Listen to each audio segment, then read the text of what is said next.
outside of Brown Stadium, calling out the franchise for their naming of Deshaun Watson their Week 1 starter. One of the signs on the Jim Brown statue read 280,000 27 plus victims, 0 supports. Another sign called Watson's presence on the team permanent damage to the city and the franchise. As you can see it right there. Damn. The Browns have only 2 players with their life-size statue. That's Otto Graham, 00, and Jim Brown. Yeah, why y'all pick on Jims? Hey, whoa. I told you on Ocho what was going to happen. I told y'all them folk were going to be ticked off. Hey, man, them folks are not happy about this situation, bro. They ain't. They not.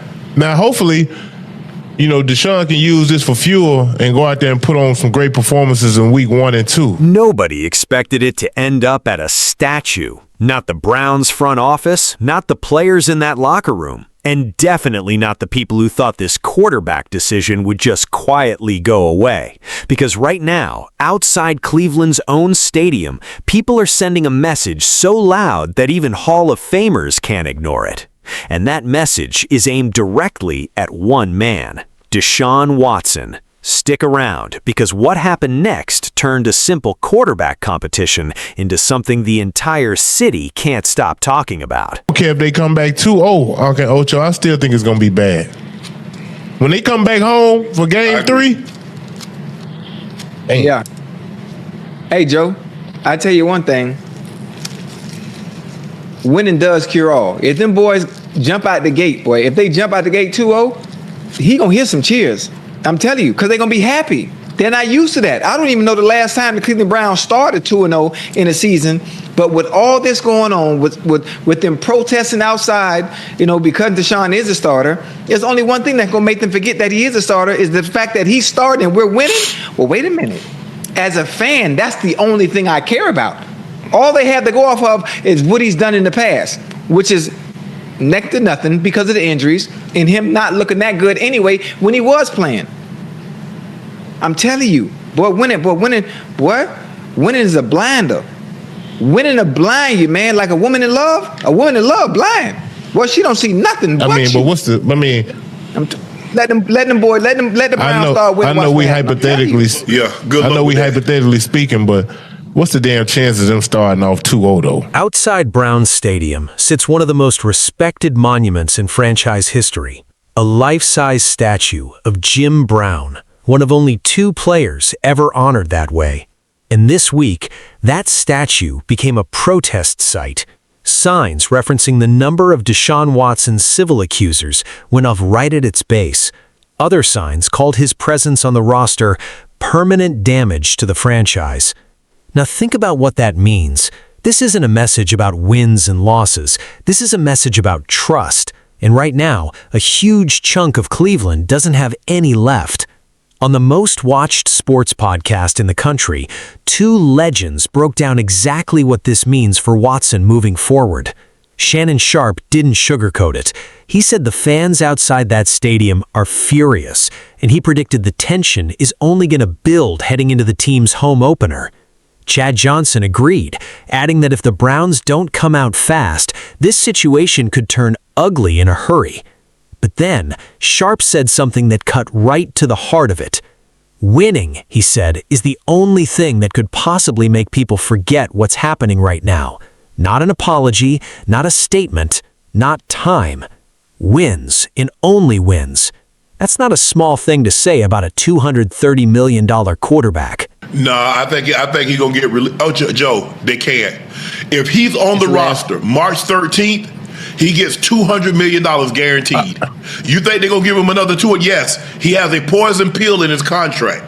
That's why they call him a poison pill, because we're trying to make it so cost prohibitive for us to sign you or for someone else to sign you. And do you think somebody traded for that? So there's a chance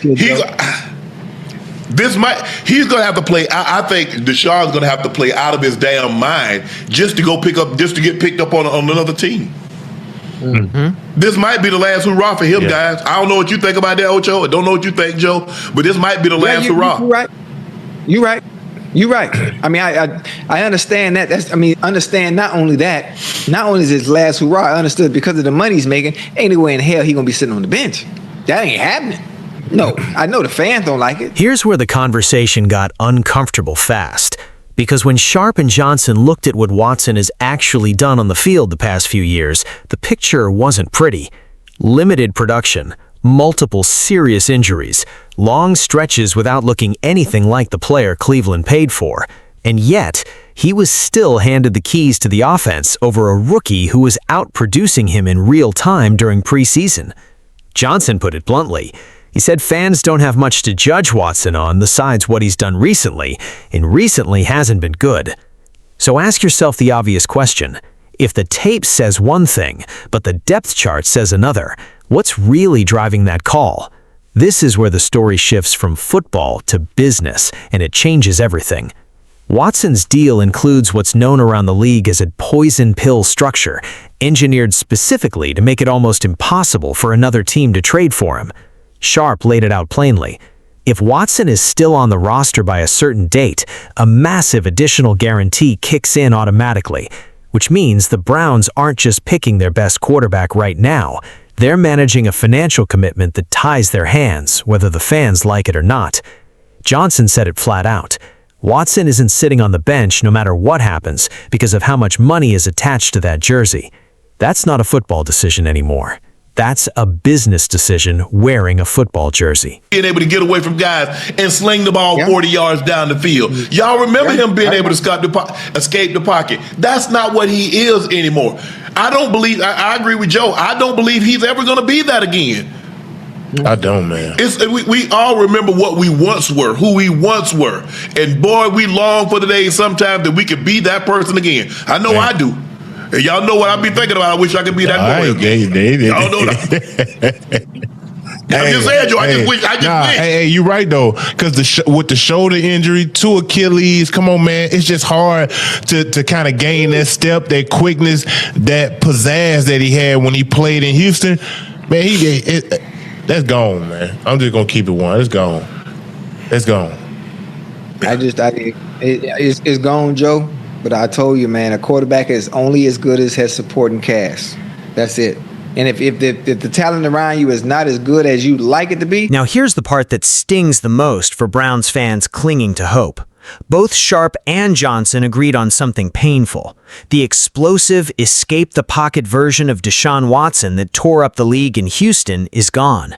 2 Achilles injuries and a shoulder injury later, that burst, that improvisation, that signature scramble ability, none of it is coming back the same way.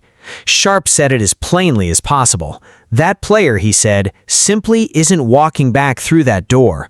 Which means whatever Watson gives the Browns this season has to come from precision and experience, not the athletic gifts that made him a star in the first place. And that's a much harder version of quarterbacking to pull off under this much pressure. Meanwhile, on the other side of this quarterback room, a very different story has been building. Todd Monken, the offensive mind calling plays in Cleveland, has been open about how much Shedeur Sanders has grown since the day he walked into the building. Sharpe pointed out that Monken's public praise wasn't just coach speak, it was a real signal about who he trusts. And on the field, the tape has backed it up.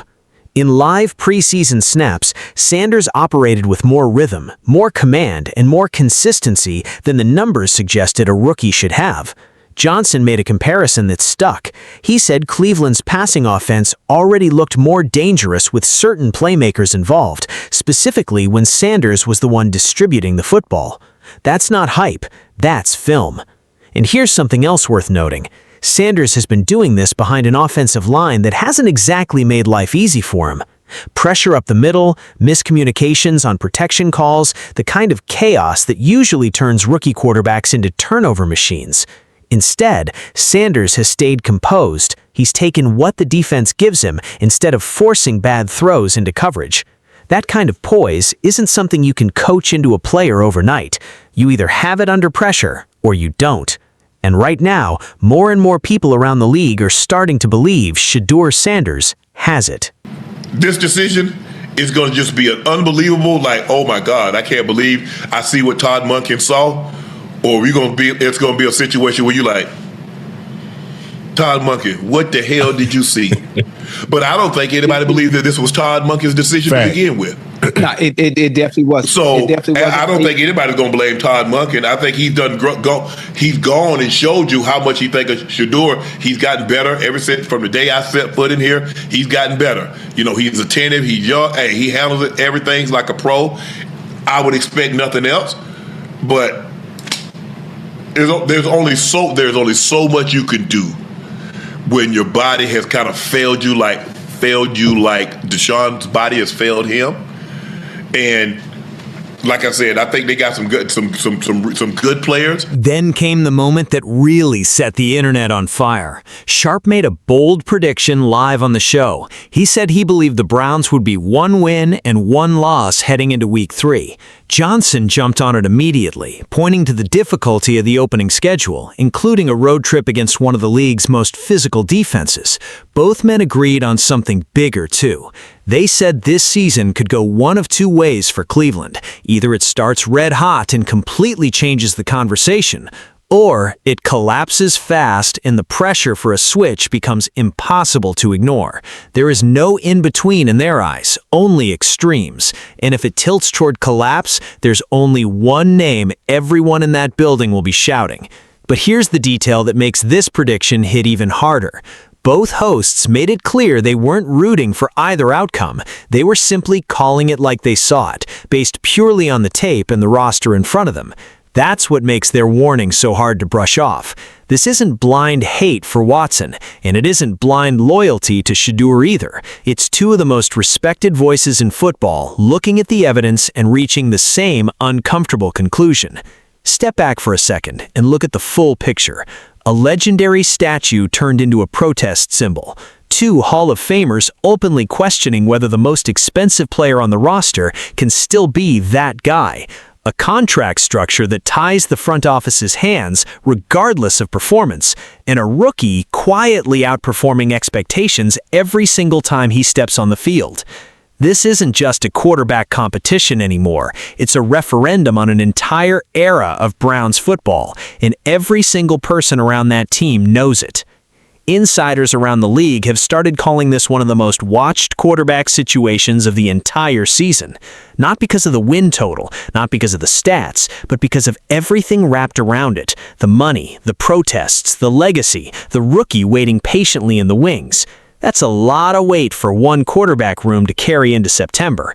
Whether you believe in Deshaun Watson's redemption story, or you're already counting down the days until Shedeur Sanders takes over, one thing is impossible to deny. The pressure in Cleveland has never been higher. Every boo, every protest sign, every prediction from the biggest voices in sports, it's all pointing toward the same moment, a moment where talent, money, and patience collide. And when that collision happens, the entire city will be watching to see who's still standing.